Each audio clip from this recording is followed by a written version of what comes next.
in your own mind? Don't say it out loud, but what is anger in your mind? It may be an emotion, and it may be wrath. The Webster's Dictionary calls anger a strong displeasure or hostility, or to be provoked. Now, the King James Version Bible uses the word anger by itself, not wrath or malice. It uses the word anger 234 times in the King James Version Bible. In John 2:13 through 16, we see Jesus get angry in the temple. It says, "And the Jews' Passover was at hand, and Jesus went up into Jerusalem, and found in the temple those that sold oxen and sheep and doves, and the changers of money sitting. And when he had made a scourge of small courts, he drove them all out of the temple, the sheep and the oxen, and poured out the changers of money, and overthrew the tables." Jesus got angry. Jesus had what we are going to refer to as righteous anger, which is anger over sin. Angry at a person's sin, not angry at a person. What we have is selfish anger. Now, selfish anger would be anger because something didn't go our way, or something happened that wasn't supposed to happen to us, which is based off us, which is selfish anger. Now, Jesus had righteous anger. Jesus went to the temple for Passover, and Passover, I believe we all know, is whenever people would go to sacrifice animals to cleanse themselves from sin. Now, the temple was being used as a marketplace. Outside, how it was supposed to be set up is outside the walls of the temple was the market. That's where they would sell the sacrificial animals. Inside the temple would be where they sacrificed and where they praised Jesus. Instead, the market had gotten so big it had overflooded into the temple. And it took at least 3 years' wages to buy one sacrificial animal. It's a lot of money for a little sheep. So when Jesus goes into the temple and sees that the temple is being misused, he was angry at their sin. But now, we get angry for people taking items that we have worked for and believed to be ours. This is called selfish anger. Where the example of Jesus in the temple as he was going to attend Passover and seeing the temple being misused for a market in the holy place, this can be referred to righteous anger. Now, when you have selfish anger, that leads into my second point, which is the ruins of anger. In Matthew 22:37 it says, "And Jesus said unto him, Thou shalt love the Lord thy God with all thy heart and all thy soul and all thy mind, not anger." There's a lot that can be said about the ruins of anger. There's a lot of ruins of anger. But I'm only going to point out just a few, the good points.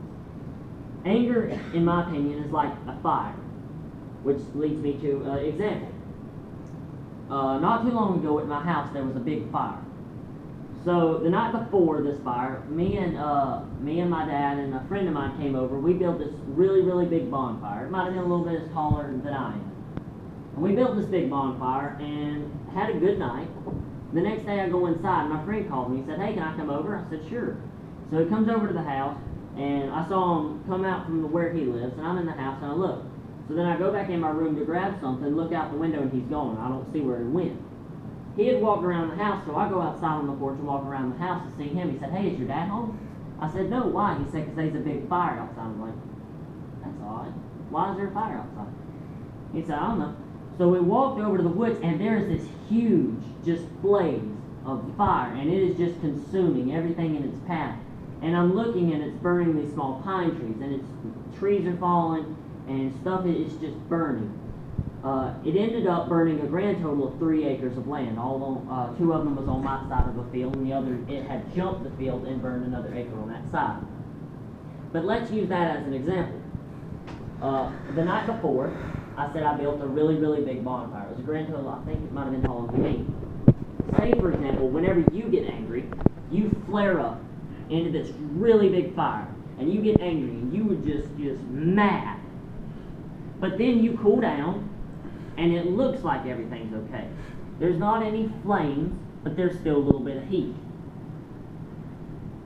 But you don't want to mess with it because you don't want to keep playing with it and end up getting burned. So, what happened in my theory is that a dead leaf, because it was a very gusty day the day after, stuff was stirring. Things being gusted by the wind, which reheated the embers of the fire, because they were still hot, because I did not put the fire out, did not put the situation out. Now we can say that the leaf can be used as someone else that just is coming over to us and just keeps on picking on us, just keeps on picking on us. And we go and we set that leaf on fire because we didn't cover our flames up. We still have hot embers underneath that we don't want to show openly. So when the leaf goes on the fire ignites the leaf, or at least the heat from from the ash, burns the leaf. The leaf goes into the dead woods, and whoop, fire. Which is somebody coming over to us and making us angry, and it ends up this fire ends up into a blaze that can take total on our lives. I walked out there the day after this fire, and there was just this black. It was everywhere. Everywhere you looked, it was black, and there was destruction. There was trees that had fallen over, trees that had to be cut down, trees. Leaves that were gone. Stuff was uncovered because of where the leaves had covered them up. So let's say that as an example too. The day I was walking out there, I said I saw this black. Call that sin that we have committed while we were angry. So as we were roaring this just massive amount of anger, as we were roaring this anger, we leave this trail of sin behind us. Like I said, stuff was uncovered. There was a path of destruction.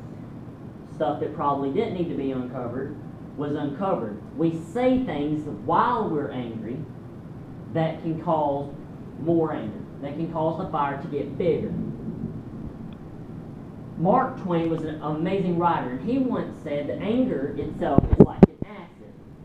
And if you understand acid, acid does more damage to the container that it is stored in than to the vessel that it's poured upon. It eats the container from the inside out. And then whenever you pour the acid, it won't do as much damage. Anger is like an acid.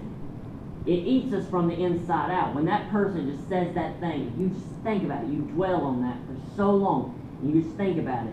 Yeah, I can't believe he said this. I can't believe he did this. She did this. She took this. And we just dwell on that for so long until the anger eats us from the inside out and we begin to burn. Anger does not solve anything. The fire, of course, did not solve anything. It destroyed everything in its path. Don't dwell on anger in your heart because it takes up space that you could fill with the Holy Spirit. Instead of having this extra space for God in our hearts, we have this anger in our hearts. Instead, where that is space that Jesus could take up. And instead of letting the holy come into our hearts, we have this anger and this hatred. Luckily, there is a remedy for anger. In Ephesians 4:31, it says, "Let all bitterness and wrath, anger and clamor and evil speaking be put away with you with all malice." In James 1:19, it says, "Wherefore, my beloved brethren, let every man be swift to hear, slow to speak, and slow to wrath. And be kind to another, tender-hearted, forgiving one another, even as God, for Christ's sake, hath forgiven you."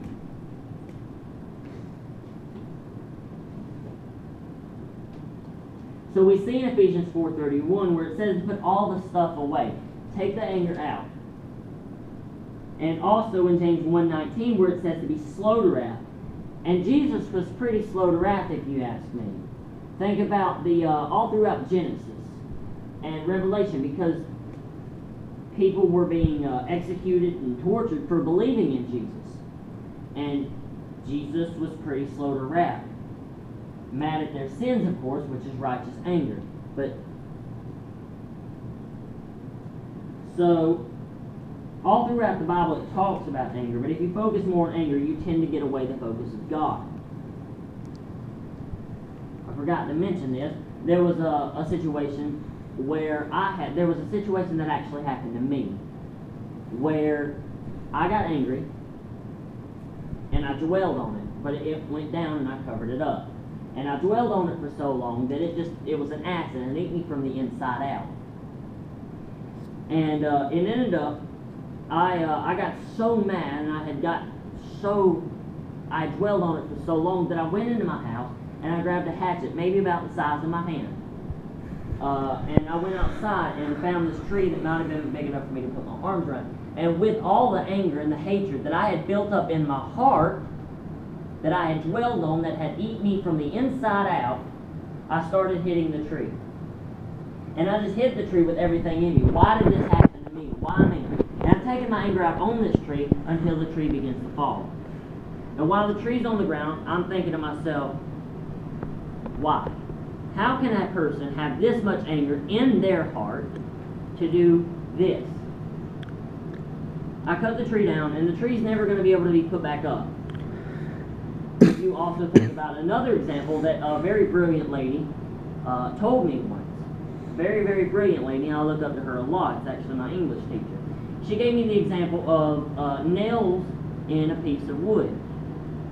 When you get angry, you get pierced with this anger. And if you think about a hammer hitting the nails into the wood, the nails can be removed. You can forgive somebody all day long for, I'm sorry I didn't mean to say this, I was angry.